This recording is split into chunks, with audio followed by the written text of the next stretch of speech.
You've been told a lie about how electricity works. Most people think energy flows inside the wires like water in a pipe. We imagine electrons carrying little bags of energy from the battery to the bulb. But electrons actually move incredibly slowly, about the speed of a snail. If energy were carried by those slow-moving electrons, it would take hours to turn on a light. Yet, it happens at nearly the speed of light. Why? The hidden truth is that the energy isn't in the wires at all. It's in the space around the wires, carried by electromagnetic fields. To understand this, we need to look at two things: the electric field from the charges and the magnetic field from the current. The battery creates an electric field that exists everywhere in the circuit, even in the air surrounding it. And the moment current flows, it creates a magnetic field. Circular loops wrapping around the wire.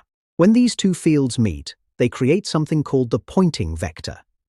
It represents the direction and magnitude of energy flow. Watch closely. The energy doesn't snake through the copper. It travels through the vacuum or air, guided by the wires like tracks. The energy actually enters the resistor from the outside. The wire just acts as a guide to tell the fields where to go. So why do we use simple circuit diagrams? Because field math is hard. Circuit theory is a brilliant shortcut for these field problems. In high-speed electronics, like the chip in your phone, engineers must think in fields. If they didn't, your data wouldn't arrive on time. To recap, energy isn't in the copper. Wires guide the fields, and the Poynting vector tells us the energy's path. This same principle is how antennas work. They release those fields entirely, letting energy travel across the globe without any wires at all. The hidden truth of circuits is that they are just a way to shape the electromagnetic environment to do our bidding. This was the grand vision James Clerk Maxwell gave us over 150 years ago.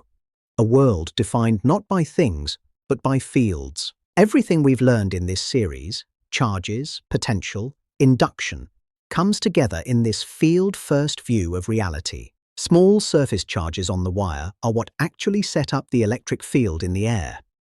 This is the feedback loop of a circuit. The energy density is highest right between the wires. That's where the real power is moving. It might feel counterintuitive at first, but once you see the fields, you'll never look at a simple light switch the same way again. Next time, we'll use everything we've built to explore the modern world, from the antennas in your pocket to the MRIs in our hospitals. Thanks for joining me on this journey. Keep questioning, keep learning, and I'll see you in the final lesson.